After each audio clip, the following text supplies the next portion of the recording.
Za chwilę wysłuchasz wersję audio najnowszego tekstu z naszego portalu. Wszystkie artykuły przeczytasz na enlat.pl. Raz, dwa, trzy, raz, dwa, trzy. Ukraińska imigracja w Polsce. Żyła złota czy kamień u szyi? Tekst Adama Gwiazdy. W polemikach na temat wpływu obecności ukraińskich imigrantów w Polsce na gospodarkę pojawia się często zestawienie dwóch liczb wyrażających uproszczony bilans finansowy. Równanie wydaje się nieskomplikowane i dlatego jest tak popularne w mediach społecznościowych.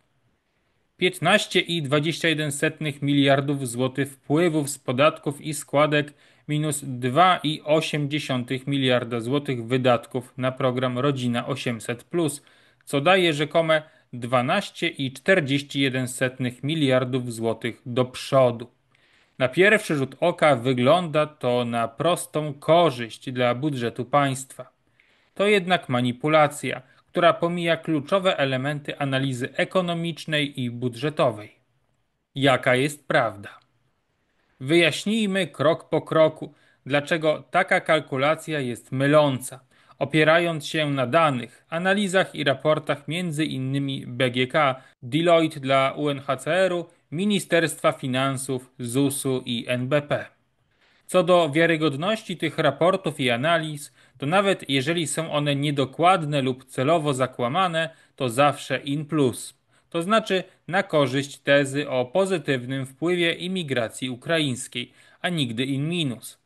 Z góry można założyć, że podany na końcu rezultat i tak odbiegający od hura optymistycznych 12,41 miliardów do przodu jest de facto jeszcze niższy. Niestety dokładnych liczb zapewne nigdy nie poznamy. Po pierwsze, kwota 15,21 miliardów złotych przedstawiona w raporcie BGK jako wpływy z podatków i składek ubezpieczeniowych od migrantów z Ukrainy to szacunki, a nie precyzyjne dane potwierdzone przez Ministerstwo Finansów czy inne instytucje fiskalne.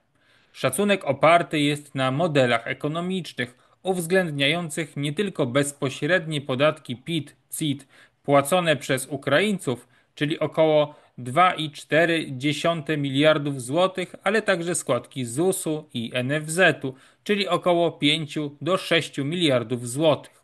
To również jest szacunek wyprowadzany na podstawie zatrudnienia 800 tysięcy Ukraińców oraz VAT i akcyzę z konsumpcji, czyli około 3 do 4 miliardów złotych, bo według GUS-u, znowu szacunkowo, Ukraińcy wydają w Polsce około 7 do 10 miliardów złotych rocznie.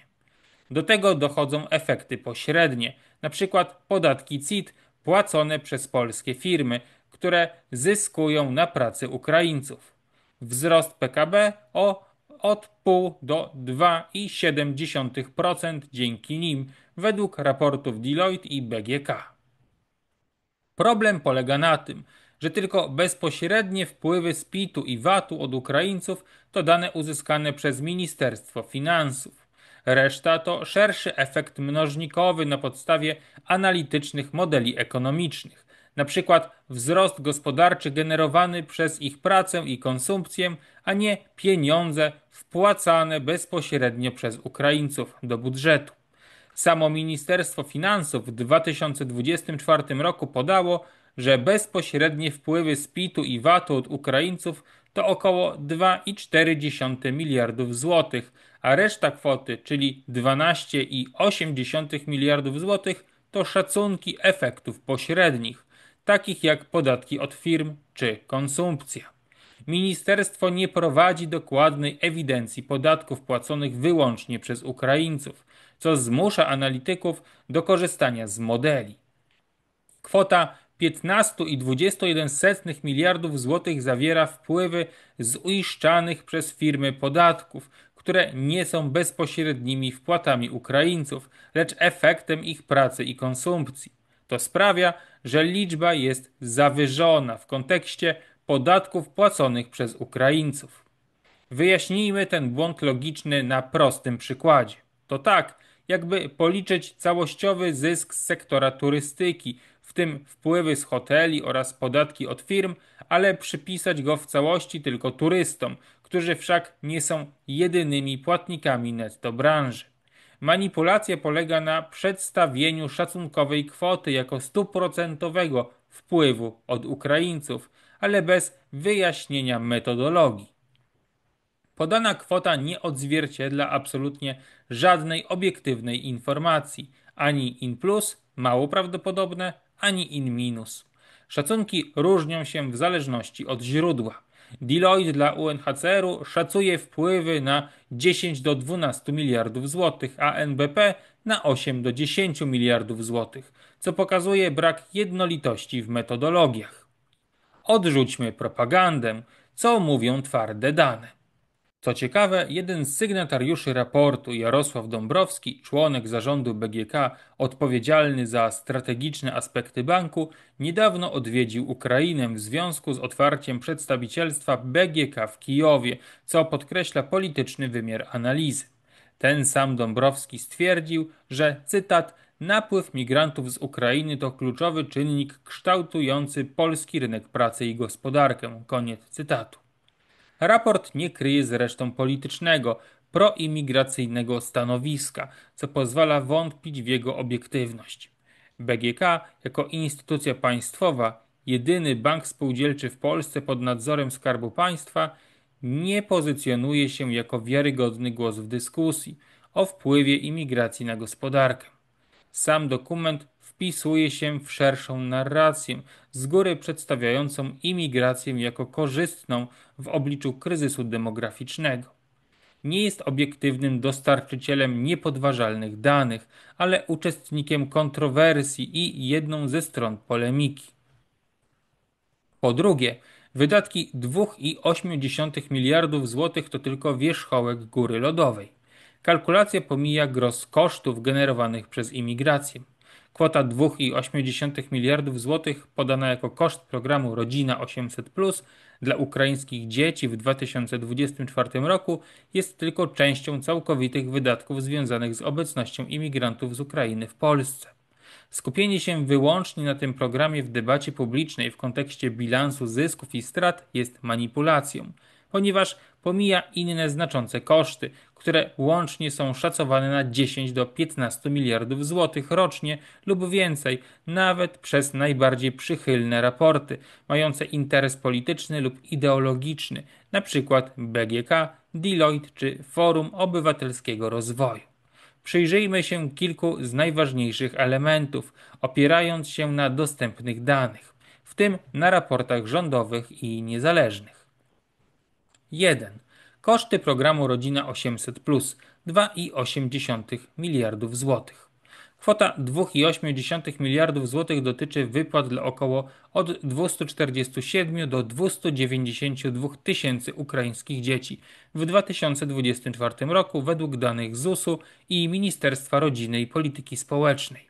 Świadczenie to wynosi 800 zł miesięcznie na dziecko i jest częściowo finansowane z Funduszu Pomocy, utworzonego we wspomnianym wyżej Banku Gospodarstwa Krajowego, w tym ze środków Unii Europejskiej pochodzących m.in. z FAMI, Fundusz Azylu, Migracji i Integracji, REACT EU i Polityki Spójności oraz Ukraine Facility, a nie wyłącznie z budżetu państwa polskiego. Nie wiadomo, ile dokładnie wynoszą środki unijne, ale nie więcej niż kilkanaście procent. Program obejmuje zarówno uchodźców wojennych, jak i dowolnych imigrantów zarobkowych z ukraińskim obywatelstwem, którzy spełniają warunki, np. legalny pobyt czy dzieci w polskim systemie edukacji. Jest to jeden z najbardziej widocznych kosztów i najłatwiejszy do skalkulowania, stąd często przytaczany w debacie. Podanie kwoty 2,8 miliardów złotych jako całkowitego kosztu jest mylące, ponieważ imigranci z Ukrainy generują inne, znaczące wydatki, które nie są uwzględnione w tej kwocie. Ile nas kosztują Ukraińcy? Główne kategorie dodatkowych kosztów to edukacja. Według danych Ministerstwa Edukacji Narodowej w 2024 roku w polskim systemie oświaty znajdowało się około 277 tysięcy ukraińskich dzieci. Koszty subwencji oświatowej, czyli wydatków z budżetu na jedno dziecko, to średnio od 10 do 12 tysięcy złotych rocznie. Przy czym dzieci obcokrajowców z oczywistych powodów generują koszty wyższe niż statystyczne dziecko autochtonów. Przy 277 tysiącach dzieci daje to około 3 do 4 miliardów złotych rocznie. Dodatkowo samorządy ponoszą koszty integracji, jak na przykład klasy przygotowawcze czy nauczyciele wspomagający, nieuwzględnione w tej kalkulacji. Według danych Foru Warszawa wydaje około 500 milionów złotych rocznie na edukację ukraińskich dzieci, dane z 2023 roku. Opieka zdrowotna. Według danych NFZ-u Ukraińcy korzystający z systemu ochrony zdrowia, czyli około 210 tysięcy pacjentów w 2024 roku, wygenerowali szacunkowe koszty w wysokości około 700 milionów złotych rocznie. Obejmuje to wizyty lekarskie, hospitalizację i leki, szczególnie dla uchodźców wojennych, którzy mają dostęp do opieki na mocy specustawy z 2022 roku. Są to głównie kobiety i dzieci, które z natury nie równoważą tych wydatków wpływami z PIT-u i składek. Wzrost kosztów w NFZ w 2024 roku w porównaniu z 2023 rokiem wyniósł około 111 milionów złotych. Inne świadczenia socjalne. Rodzinny kapitał opiekuńczy 300, zasiłki rodzinne i inne świadczenia socjalne dla Ukraińców kosztują około od 2 do 3 miliardów złotych rocznie, według danych Ministerstwa Rodziny i Polityki Społecznej oraz ZUS-u. Na przykład RKO, czyli kwota do 12 tysięcy złotych na dziecko, trafia do około od 50 do 70 tysięcy ukraińskich rodzin. Pomoc socjalna z MOPS-ów i innych instytucji, np. bony na żywność czy dopłaty do mieszkań, to kolejne od 0,5 do 1 miliarda złotych. Koszty administracyjne i integracyjne. Samorządy wydają od 2 do 4 miliardów złotych rocznie na administrację, np. wydawanie numerów PESEL, rejestracja uchodźców, wszechobecne serwisy w języku ukraińskim. Kursy językowe, programy integracyjne i infrastrukturę, jak choćby remonty placówek oświatowych na potrzeby nowych uczniów. Przetwarzanie wniosków o PESEL, UKR, karty pobytu, legalizację pracy i świadczenia socjalne wymaga ogromnych zasobów administracyjnych. Raport Foru podaje jako przykład województwo mazowieckie, które w 2023 roku wydało około 1,2 miliardów złotych na dodatkowe działania związane z uchodźcami. Ochrona międzynarodowa, azyl i mobilność. W 2024 roku obywatele Ukrainy, pomimo specjalnego statusu przyznanego przez Unię Europejską, złożyli w Polsce około 7 tysięcy wniosków o ochronę międzynarodową, wzrost o 81%, co obciąża urzędy do spraw cudzoziemców i Straż Graniczną. Szacunkowe koszty to około od 1 do 2 miliardów złotych rocznie, w tym wynagrodzenia urzędników, systemy IT, kontrole graniczne etc. W trakcie rozpatrywania wniosku, które trwa około 6 miesięcy, wnioskodawcy nie mogą wyjeżdżać z Polski ani pracować, ale mają prawo do pomocy socjalnej, jak zakwaterowanie, wyżywienie, opieka medyczna i edukacja. W 2024 roku Straż Graniczna odprawiła 5,369 tysięcznych milionów osób z Ukrainy, co zwiększyło wydatki na patrole i infrastrukturę graniczną. Koszty pośrednie. Masowa imigracja zwiększa obciążenie infrastruktury, np. transport publiczny, szpitale, szkoły, co generuje dodatkowe wydatki, które trudno precyzyjnie wyodrębnić. Wedle rozmaitych szacunków jest to obciążenie rzędu od 1 do 2 miliardów złotych rocznie. Pominięte są tu inwestycje długoterminowe spowodowane masową obecnością ukraińskiej migracji, np. w nowe szkoły czy szpitale. Sama tylko Warszawa planuje wydanie od 300 do 500 milionów złotych na rozbudowę placówek w latach 2024-2026. Istnieje cały szereg ukrytych kosztów praktycznie niekwantyfikowalnych. Ukraińcy często pracują poniżej kwalifikacji, co generuje przyszłe koszty emerytalne i zdrowotne. Transfery pieniężne na Ukrainę wynoszące od 18 do 20 miliardów złotych rocznie zmniejszają konsumpcję w Polsce. Do bilansu migracyjnego nie są wliczane koszty geopolityczne, chociaż Polska wydała miliardy na pomoc wojskową.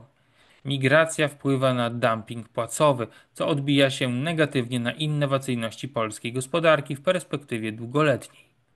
Jeśli chodzi o całkowity bilans kosztów, to według różnych źródeł, z których większość, przypomnijmy, ma interes lub imperatyw ideologiczny w ich umniejszaniu, całkowite bezpośrednie wydatki na imigrantów z Ukrainy w 2024 roku wynoszą od 10 do 15 miliardów złotych lub więcej, w zależności od przyjętej metodologii. Raport BGK, rok 2025. Źródło pierwszej kwoty użytej w wyżej cytowanej manipulacji szacuje koszty na około od 10 do 12 miliardów złotych. Edukacja, zdrowie, socjal. Deloitte z 2022 roku z aktualizacją wskazuje raczej na od 12 do 15 miliardów złotych z uwzględnieniem kosztów administracyjnych i pośrednich. Dane FOR-u i NBP podają szersze widełki od 8 do 20 miliardów złotych, w zależności od tego, czy wlicza się koszty długoterminowe, np. emerytury dla Ukraińców w przyszłości. W porównaniu z szacowanymi wpływami, czyli 15,21 miliardów złotych, choć tylko około 2,4 miliardów złotych to bezpośrednie podatki PIT-VAT, bilans netto jest albo dodatni, około 5-10 miliardów złotych zysku dla gospodarki, nie dla budżetu, ale nie tak wysoki, jak sugeruje manipulacyjne przedstawienie 12,41 miliardów złotych do przodu, albo wręcz ujemny przy górnych widełkach ostatniej cytowanej kalkulacji. Pominięcie gros kosztów to manipulacja. Sofistyczny argument na poziomie mema internetowego wybiera jedną kategorię wydatków 2,8 miliardów złotych na 800, ignorując inne koszty edukacja, zdrowie, administracja, które są wielokrotnie wyższe. To tworzy fałszywy obraz, że migracja generuje ogromny zysk budżetowy, pomijając rzeczywisty bilans. Manipulacja wynika z selektywnego doboru danych, co ma na celu promowanie narracji o czystym zysku z migracji, bez uwzględnienia pełnego kontekstu. Nawet jeśli uznać, że Ukraińcy są netto pozytywnym czynnikiem dla gospodarki, głównie dzięki przypisywanemu im wzrostowi PKB o od 0,5 do 2,4% rocznie, to koszty są znacznie wyższe niż tylko 2,8 miliardów złotych. Po trzecie, nie uwzględniono efektów długoterminowych, zarówno po stronie kosztów, jak i korzyści. Migracja zwiększa wydatki na infrastrukturę, szpitale, szkoły około od 1 do 2 miliardów złotych rocznie, co nie jest wliczone w 2,8 miliardów złotych. Krótkoterminowo Ukraińcy, głównie kobiety i dzieci, korzystają z usług publicznych bez proporcjonalnych składek. W 2024 roku w ZUS-ie było ubezpieczonych około 794 tysiące Ukraińców, co oznacza, że około 300-400 tysięcy dorosłych nie płaci składek ZUS-u, NFZ-u, a tym samym nie wnosi podatków PIT. Część Ukraińców pracuje w szarej strefie, co oznacza brak odprowadzania podatków PIT i składek ZUS-u, NFZ-u. NBP szacował, że w 2024 roku dotyczyło to 10 do 15% imigrantów z Ukrainy, co oznaczało stratę dla budżetu wynoszącą od 0,5 do 1 miliarda złotych. Teoretycznie nawet w szarej strefie imigranci generują zyski dla gospodarki przez konsumpcję szacowane na około od 3 do 4 miliardów złotych rocznie, np. w postaci VAT-u, co łagodzi straty, ale proporcja aktywów pozostających w Polsce i wypływających za granicę pozostaje nieznana i praktycznie niemożliwa do skalkulowania. Jeśli chodzi o korzyści długoterminowe, to nawet jeśli przyjąć tezę, że Ukraińcy przyczyniają się do wzrostu PKB o od 0,5 do 2,7%, około 20 do 100 miliardów złotych rocznie według Deloitte BGK, to jest to efekt ich pracy i konsumpcji, nie tylko podatków. Manipulacja przedstawia to jako czysty zysk budżetowy, ukrywając, że wzrost PKB to nie bezpośredni przelew do kasy państwa, a część wraca jako wydatki np. na obronę czy emerytury. Kwestia bilansu gospodarczego ukraińskiej imigracji pojawia się regularnie. W styczniu 2025 roku Rafał Trzaskowski, kandydat Koalicji Obywatelskiej na prezydenta, zaproponował, by świadczenie 800+ dla Ukraińców przysługiwało tylko osobom pracującym i płacącym podatki w Polsce. Pomysł poparł wtedy premier Donald Tusk. W kwietniu media donosiły o zaawansowanych pracach nad nowelizacją obejmującą m.in. ograniczenie dostępu do 800+ dla obcokrajowców. Teraz pojawia się kwestia weta prezydenta Nawrockiego. Memiczny argument "jesteśmy na plusie" ma na celu bagatelizowanie kosztów imigracji i wspieranie polityki proimigracyjnej. Selektywne przedstawianie 15,21 miliardów złotych wpływów z podatków i składek wobec jedynie 2,8 miliardów złotych wydatków na 800+ ma znaczenie psychologiczne i tworzy wrażenie dużego zysku, pomijając pełny bilans. Cel jest jeden: przygotowanie opinii publicznej, że masową imigrację z innych kierunków geograficznych, która będzie już w zupełnie oczywisty sposób nieopłacalna dla Polski. Zachęcamy Państwa serdecznie do polubienia i skomentowania tego nagrania, czym pomogą nam Państwo w docieraniu do nowych odbiorców. Prosimy również o zasubskrybowanie naszego kanału, aby nie przegapić kolejnych interesujących nagrań. Prosimy również o rozważenie wsparcia finansowego dla naszej działalności. To dzięki Państwa zaangażowaniu, w tym przede wszystkim cyklicznemu wsparciu finansowemu, możemy kontynuować naszą działalność i stale się rozwijać. Wspierać nas Państwo mogą za pośrednictwem serwisu Patronite pod adresem patronite.pl/Nowy Lat, a wszelkie szczegóły odnośnie tej, a także innych możliwych form wsparcia znajdą Państwo w opisie tego nagrania.